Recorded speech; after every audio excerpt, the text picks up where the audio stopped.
मैं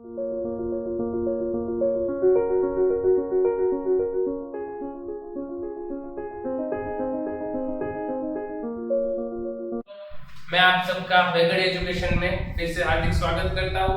आज मैं आपको टाइप ऑफ लैटिस के बारे में दूसरा टाइप सिखाऊंगा, टाइप ऑफ क्यूब।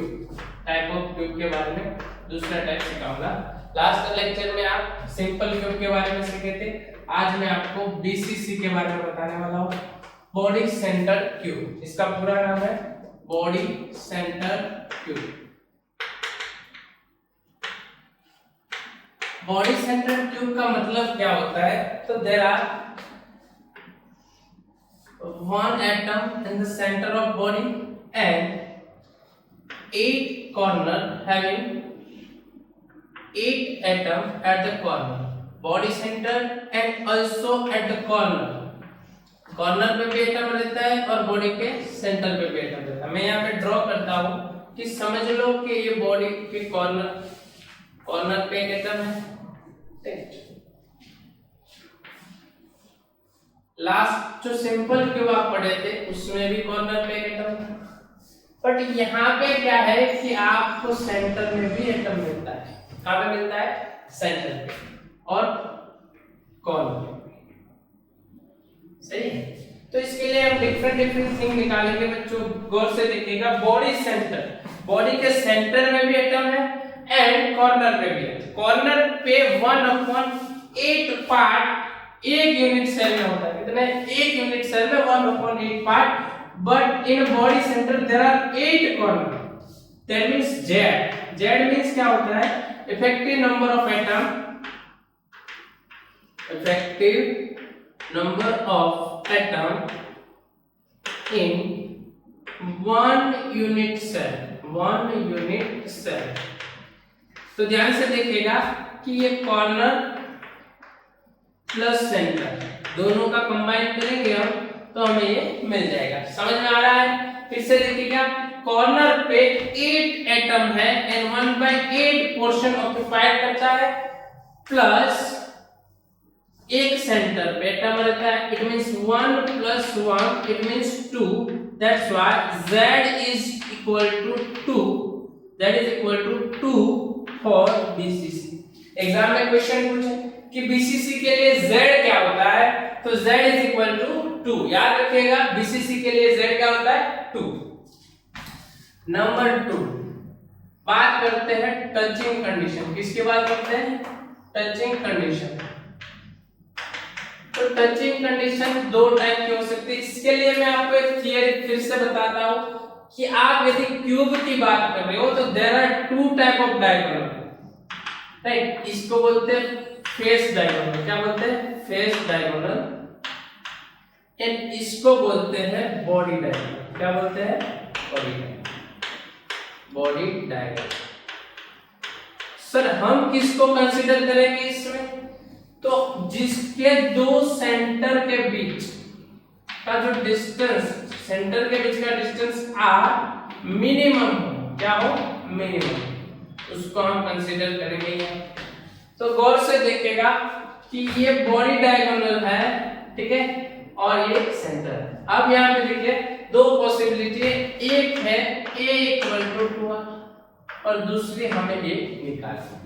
तो मैथ्स वाले बच्चों को पता होगा, मैं यहाँ पे आपको शॉर्ट में बताता हूँ। समझ लो कि ये बॉडी डायगोनल है, ये यहाँ पे है, ये बॉडी के सेंटर में है और ये लास्ट में है।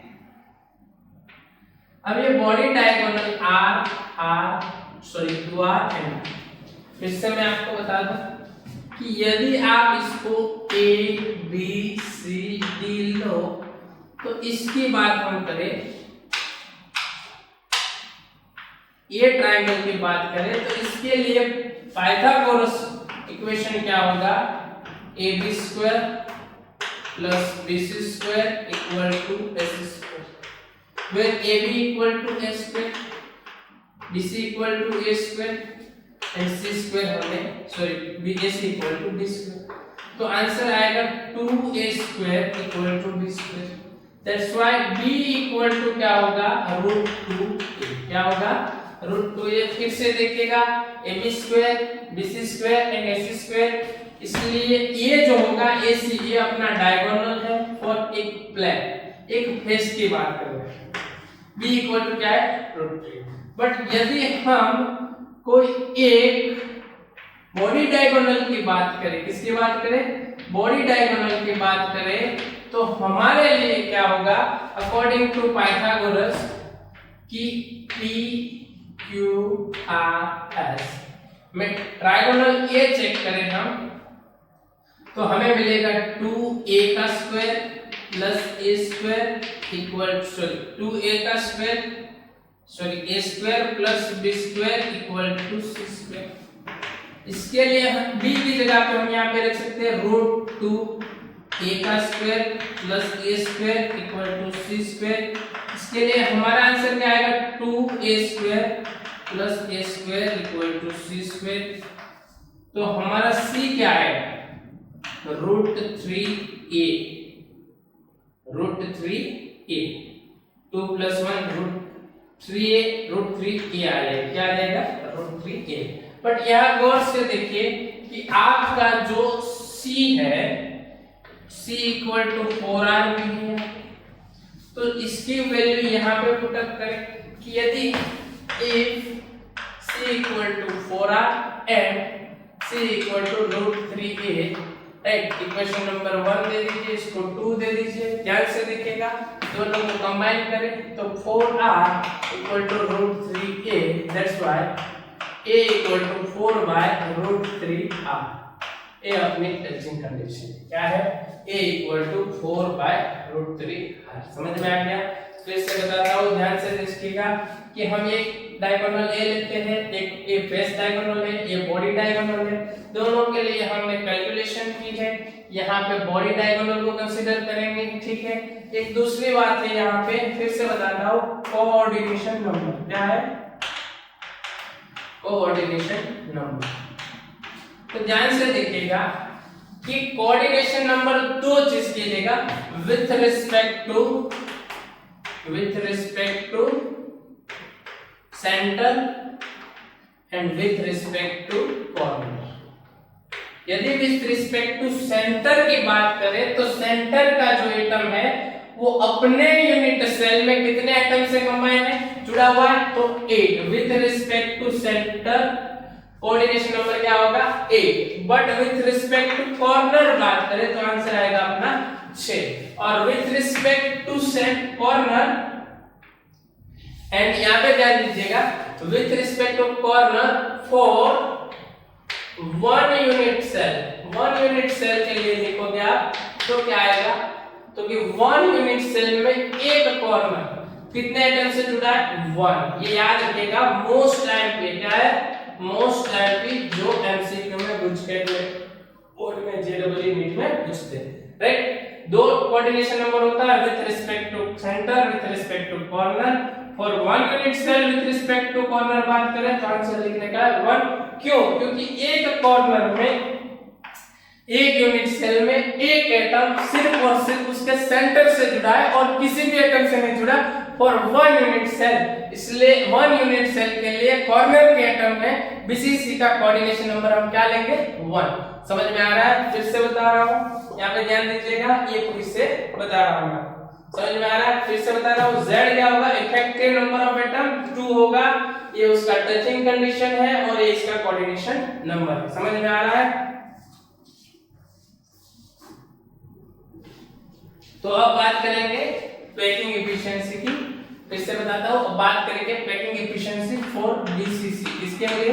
BCC, body centre cube. इससे पहले हम बात कर लेते हैं डेंसिटी। तो डेंसिटी के लिए हमने फॉर्मूला क्या लिखा था, rho equal to Z into M by N into A3। हम इससे डेंसिटी भी निकाल सकते हैं, राइट। बीसीसी के लिए डेंसिटी में Z का लिखेंगे 2 molar mass Na by A3, right. इसके बारे में एग्जांपल भी सीखेंगे इसके बाद में। अब बात करते हैं बीसीसी की, इसकी बात करते हैं पैकिंग एफिशिएंसी, PEB लिखो शॉर्ट में, volume of sphere multiply Z divide by volume of cube multiply 100। समझ में आ रहा है? फिर से बता रहा हूँ, वॉल्यूम ऑफ स्फीयर देखो, आपको आपकी बॉडी का वॉल्यूम निकाले कि हाथ ने कितना वॉल्यूम ऑक्यूपाई किया, तो volume of hand divided by volume of body multiply 100, right. अब एक बंदे के बारे में, दो के बारे में करेंगे तो z इक्वल टू क्या लिखेंगे, 2। तो हम यहाँ पे भी वही करेंगे, volume of sphere 4/3 pi r cube multiply z equal to 2 for BCC, volume of cube equal to a cube multiply 100। Is it clear? अब हमारे लिए a इक्वल टू क्या है, तो a इक्वल टू क्या है हमारे इस चैप्टर में, सॉरी इस BCC में a equal to 4/√3 into r। a equal to क्या है 4/√3 इनटू r। तो हम इसकी वैल्यू यहां पे पुट करेंगे 4/3 pi r cube divide by 4/√3 r into cube multiply 100, r cube into 100। इसको यदि हम सिंपलीफाई करें तो 4/3 multiply pi r cube 4 cube है 3√3 multiply r cube multiply 100, r cube cancel out, right. इसके हिसाब से आप जाओगे तो यहाँ पे 2 हो जाएगा और आंसर आएगा 68%। पेकिंग एफिशिएंसी कितनी आएगी 68%। कितनी आएगी 68%। क्वेश्चन एक और तरीके से पूछते हैं कि रिमेनिंग पोर्शन, क्या पूछते हैं, रिमेनिंग पोर्शन इन BCC, तो 6800 माइनस 68 इक्वल टू 32%। ये भी क्वेश्चन पूछते हैं, इसको पाई के अकॉर्डिंग में भी पूछते हैं, वो भी सिखाऊंगा आपको नेक्स्ट लेक्चर में। तो मित्रों ये BCC आपका यहाँ पे कंप्लीट हुआ। फिर से बता रहा हूँ z इक्वल टू 2, डेंसिटी निकाल सकते हो कोऑर्डिनेशन नंबर 2 के रिस्पेक्ट में, एक सेंटर के रिस्पेक्ट में, एक कॉर्नर के रिस्पेक्ट में, ये डेंसिटी निकाल सकते हो, ये पैकिंग एफिशिएंसी है। आपको इसमें इतना सीखना है।